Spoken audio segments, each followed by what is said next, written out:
Very good morning. Today, I think it will be better to start a topic on Ashoka Maurya, the greatest emperor of the Mauryan dynasty. This forms part of the chapter establishment of an empire, which has been prescribed by the University of Kerala for the PG students of first year course. So Ashoka Maurya was the greatest ruler of the Mauryan Empire. He has been called with the epithet the Great, Ashoka the Great. In history, we know several kings whose names has been added with the epithet the Great. For example, Alexander the Great, Napoleon the Great, Akbar the Great, etc. And most of them were known as the Great mainly because of the conquests and annexations that they have done. But in the case of Ashoka Maurya, he has been known as Ashoka the Great, not because of the conquests and annexations that he has made, but because of the capturing of the minds of the people through conquest, not through conquest and annexations, but through love and affection. This was, of course, a tactics that he has followed that made Ashoka different from that of other kings of ancient world or medieval or modern world. And Ashoka was, of course, the king of Mauryan Empire who has, of course, made a history and as well as was an enduring place in the minds of his contemporary generation and as well as in the later periods, mainly through the policies that he has adopted, which was very, very different from that of the usual policy of the emperors, which has been followed by the ancient monarchs. That was the peculiarity of Ashoka. It was mainly because of his policy of the capturing the minds of the people through love and affection. That is called a policy called Dhamma Vijaya, which is different from that of the Digvijaya, that was a capturing of these kingdoms through conquest and annexations. That was his policy of love and affection, his policy of ahimsa, his policy of toleration that induced the government of India to adopt Ashoka Stamba as the emblem of India after the attainment of independence. That was the peculiarity of Ashoka the Great. He was perhaps one of the only kings in the history of the world who has, of course, abandoned warfare after getting a thumping victory. And he has made history. He has made an enduring place in history after the policy which he has, of course, adopted, the diplomacy which he has adopted after the Kalinga War. And it was during the 8th regnal year of his reign that he was forced to conquer or start a warfare against the king of Kalinga. That was very necessary for him at that time because Kalinga was very strategically an important empire as far as Mauryan Empire was concerned. And it has been, of course, strategically located, and it has been known for the natural resources, and any ruler of the Mauryan dynasty may compel to conquer such a kind of dynasty. And he was forced to start his conquest against the Kalinga dynasty. And he won the victory in the Kalinga War also.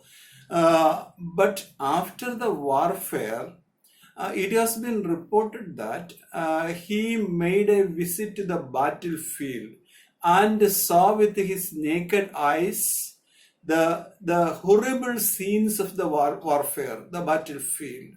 And this created a feeling of remorse, a feeling of sadness in the minds of Ashoka. And it has been reported that he has, of course, taken a vow in the battlefield itself, that he will not wage another war. And it was because of this pathetic sceneries which has, of course, made permanent changes in his mindset, and he wanted to start his Dhamma Vinaya instead of Digvijaya. And after that, Ashoka has, of course, introduced so many salutary changes in the field of administration, in the field of this outlook of the empire, in the field of his attitude towards his subjects, and differences we could find out in the policy of Ashoka Maurya. He was, of course, the successor of Bindusara, the second king of Mauryan Empire, and he has been selected by Bindusara mainly considering the courage and as well as capability of his son. Bindusara has, of course, appointed him as the king of Mauryan Empire, and after the Kalinga war, he abandoned all types of warfare. That was the significance of Ashoka as concerned. And we have to analyze some of the policies initiated by Ashoka that made him the great emperor in the history of the world. Firstly, he has instituted a group of officers for the protection of his subjects, all creatures of his empire, and the animals and plants of his empire. He has, of course, appointed different types of officers. And he has introduced salutary changes in all fields of administration. And in order to understand the policy which Ashoka has, of course, adopted during the period of his reign, we have to mainly rely upon the edicts of Ashoka. Edicts were some of the inscriptions which Ashoka has made on ancient rocks, on ancient pillars, and as well as on ancient caves. These edicts were instituted near the ancient highways. The purpose of installing these edicts was that he wanted to teach his subjects his policies of Dhamma, his policies of administration, and his attitudes and everything he wanted to teach to the people. And that is why he installed this kind of edicts. And we can see so many edicts during the time of Ashoka.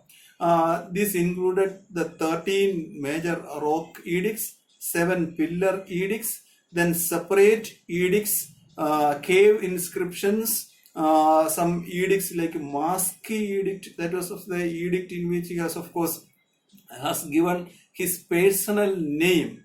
He has been called himself as the Devanampriya Priyadasi Ashoka.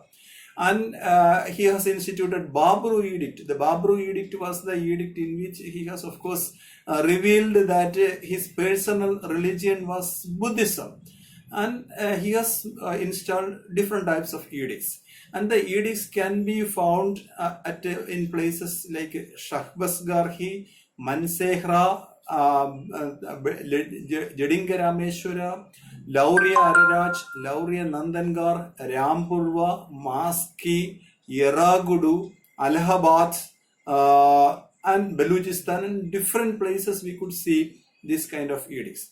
These edicts were deciphered by James Prinsep in 1834, and it was after the decipherment of the edicts that we could understand that there was, of course, an ancient king by name Ashoka who ruled India for a long span of time, who has made salutary changes in the administration and as well as the political scenario of the period, and he has, of course, made enduring mark in the history of this humanity through his policy of eschewing the war and as well as through the policy of his love and affection. And Ashoka has, of course, through the edicts, he has declared that he has appointed a group of officers called Dhamma Mahamatras, or the superintendents of morals, in order to look after the welfare of the people of his country and animals of his country. He always wanted to know about the welfare of the people of his country. And he, in the 5th Rock Edict, in which he has, of course, mentioned his appointment of the Dhamma Mahamatras, And it has been stated that if wherever be, I will be of course located. If I am of course in my harem, I am in my women's apartment. If I am in the cattle shed, if I am in the horse, this horse carriage, or I am engaging in the state business. And if I am eating, I am drinking, I am sleeping, my Dharma Mahamatras will be always with me to reveal me the developments of the state business and as well as the conditions of the people. And such a kind of a kind of a paternal relation that he has maintained with his people. And through these edicts, he has of course revealed that Buddhism was his personal religion. He revealed that he regarded all the subjects of his kingdom as his own children. And he has of course taught to the people that instead of this believing in warfare, it will be better to follow a policy of peace and non-violence. And this principle, the principle of peace and non-violence, which was of course a part of Indian culture, has been of course, which has been given wide this popularity by the king Ashoka the Great. And another important policy that Ashoka has adopted was his policy of dharma. Dhamma was of course a Sanskrit word which he has of course this adopted as a part of his policies. And this Dhamma was of course a code of principles which Ashoka has introduced in his empire. And these principles are very similar to, akin to that of the Buddhist principles. But it is not exactly Buddhist principles as such. It is similar to the Buddhist principles. Ashoka clearly understood that Buddhism was an academically this important and academic religious philosophy, an elitist philosophy which the common people could not comprehend very easily. So he wanted to transmute this academically elitist religious philosophy into a common, this simple code of conduct, or of course a policy of morality, or a policy of piety. This he wanted to transmute among the people, and that is why he has of course adopted some of the principles of dharma. And this dharma included such principles as respecting the elders, respecting the teachers, then this considerations and kindness towards the pupils, animals and all other creatures and all these things. And these are some of the principles which every individual should follow in his life. And we could see that after following the policy of Dhamma, this significant changes happened in the Mauryan Empire. The people who were of course engaged in fishing and animal slaughtering, they have abandoned all these activities. And the people, and there was of course changes that he introduced in his royal harem itself. Instead of this slaughtering animals in the royal kitchen, he has completely forbidden this kind of practice, and only at the time of the very specific occasions, festive occasions, 2 peacock and a deer that they were of course slaughtered.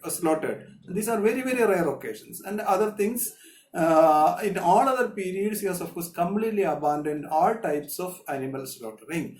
And he has appointed a group of officers called Sri Atyasha Mahamatras for the welfare of the ladies of his or the women folk of his empire. He appointed a type of officers called Anda Mahamatras and Idijjaha Mahamatras in order to protect the welfare of the people of the frontier areas of his kingdom. So this Dhamma was of course a policy of this peace and piety, which he has of course introduced in his empire for making certain transformations in the outlook of the people, and we could see of course found significant changes after the introduction of this Dhamma policy. So there was no serious attacks or warfare or conflicts or civil war or conscription or any bloodshed during the time of Ashoka and as well as his followers. and as well as his successors. And there was no natural calamity which has been, of course, started that took place during his empire, and the people lived very peacefully during his empire. And such a kind of diplomatic attitude that Ashoka has introduced in his empire. And that was, of course, the most important thing of his Dhamma was concerned. And he has, of course, introduced so many good principles in his administrative apparatus. For example, he has planted so many medicinal trees for the people, for his subjects, and as well as all animal folks. He has, of course, started so many sarais or inns in different intervals in various parts of his empire, and he has, of course, constructed so many wells for the public who are, of course, traveling through the roadside, and such kind of reforms which he has introduced. So, and as a part of his this propagation of Buddhist religion, which he personally believed, and as well as he wanted to profess it, he has, of course, convened the third Buddhist council at Pataliputra. And in this council, on Magaliputta Tissa, a person who has been appointed as the president of this council, and Ashwagosha was this selected as the vice president of the council. And so many wise decisions has been taken in this council, and he has taken personal interest in sending emissaries and envoys to different parts of the world for the propagation of Buddhism. And just like that, St. Paul of Christianity or St. Augustine of Christianity, Ashoka has done human contribution for the propagation of Buddhism in all parts of the world. For example, he has sent his missionaries to Java, Sumatra, Borneo, at Ceylon, at Burma, and during that time, Burma has been known as Suvarnabhumi. And in various places, he has, of course, sent emissaries. To Sri Lanka, he has sent his own son and daughter Mahendra and Sangamitra, and they had carried a plant of a sacred pipal tree, and which has been planted at Anuradhapura in Ceylon. Even now that historical tree is there at Anuradhapura in Ceylon. And he has, of course, traveled widely and propagated Buddhism within his empire and as well as among the neighboring kingdoms, and sent emissaries for the propagation of Buddhism. Not only for the propagation of Buddhism, but also for making certain changes in the attitude of the people, that he has introduced the Buddhist principles. And he was, of course, a person who was a peace-loving monarch, and it was this attitude that has, of course, forced the government of India to adopt Ashoka Stamba as the emblem of India after independence.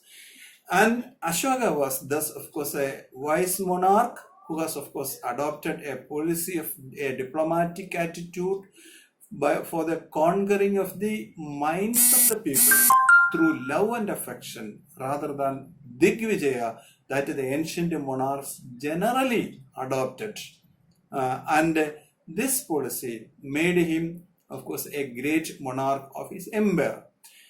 And even then, Ashoka has been considered as responsible for the decline of the great Mauryan dynasty. And such kind of contentions has been, of course, raised by some of the historians, even though Ashoka was, of course, this monarch who was, of course, created history in the world. And even H.G. Wells was, of course, made a famous remark that amidst the tens and thousands of the names of monarchs that shines the pages of history, the name of Ashoka shines and shines just like that of a star. And such kind of wordings has been given by such well-known historians. But even then, Ashoka has been held responsible for the decline of Mauryan Empire to a certain extent. And there were two schools of thought who has been advocating that Ashoka was partially responsible for the decline of the Mauryan Empire. And Hariprasad Shastri was one of the major historians who has made a famous contention that the pro-Buddhist policy of Ashoka and as well as the pro-Jaina policy of his successors was one of the major reasons for the decline of the Mauryan Empire. And according to him, Ashoka has banned animal slaughter and sacrifices, which was an integral part of the Brahmanic religion. And this kind of attitude was, of course, objected by the Brahmanic, this priestly class. And after the death of Ashoka, so many other kings came, and the last emperor of Mauryan Empire, Brihadratha Maurya, has been assassinated by a Brahmin general of his own army called Pushyamitra Sunga in the midst of the this Mauryan army, and he has established the famous Sunga dynasty. And it has been contended that it was because of the pro-Buddhist policy that has been adopted by Ashoka that created resentments in the minds of the Brahmin class. And the killing of Brihadratha Maurya by Pushyamitra Sunga was, of course, the direct result of the pro-Buddhist policy started by Ashoka the Great. And his Dhamma Mahamatras, appointment of Dhamma Mahamatras, was not acceptable to the Brahmins. And Ashoka had deprived the Brahmins from the position of Bhudevas. And before the emergence of Ashoka, Brahmins were generally treated as the gods on earth or Bhudevas. He also alleged that, Hariprasad Shastri also alleged that, since Mauryas were all alleged as Shudras, the Brahmins could not tolerate such kind of Mauryan monarchs. So according to Hariprasad Shastri, the murder of Brihadratha Maurya by Pushyamitra Sunga was because of the Brahmanic reaction against the Mauryas. However, this allegation of Hariprasad Shastri has been questioned by scholars like H.C. Rai Chaudhary. According to him, even though Ashoka was a Buddhist, he never forced the people to convert the Buddhism into among the people. And he gave a religious toleration. He adopted a policy of religious toleration as well. We can see that during the period of Ashoka, he has, of course, even has given some of the edicts which has been dedicated to the Ajivika sects. And he adopted a complete religious toleration. And according to Rai Chaudhary, king to condemn sacrifices. Even in the Upanishads, there were references about condemning Upanishads, these sacrifices. To him, the duty of Dharma Mahamatras was only for the propagation of Buddhism. It is also incorrect to say that Mauryas were Shudras. There is no corroboratory evidences to show that Mauryas were Shudras. Moreover, there was no Buddhist Brahmin conflicts found during the period of the Mauryan dynasty. And according to Rai Chaudhary, H.C. Rai Chaudhary, on the contrary, the pacifist policy adopted by Ashoka was responsible for the decline of the Mauryan Empire. After the famous Kalinga War, Ashoka has abandoned warfare, but he maintained the huge army. For maintaining the huge standing army, the enormous wealth has to be, of course, spent out. And he has, of course, by following through the policy, pacifist policy, he has been, of course, undermining the chivalrous qualities of the Indian youthhood. There were so many attacks and as well as interferences in all the parts of his frontier areas. And even during that time, Ashoka has, of course, abandoned warfare, and he has maintained this standing army, which economically that depleted the treasury. And this pacifist policy adopted by Ashoka has been responsible for the decline of the Mauryan Empire, according to H.C. Rai Chaudhary. So these are the major areas which has been prescribed as per the syllabus with regard to Ashoka Maurya was concerned. And I request all the students to go through the video and as well as other consult other supplementary sources which is available for enhancing your knowledge on Ashoka the Maurya. Thank you.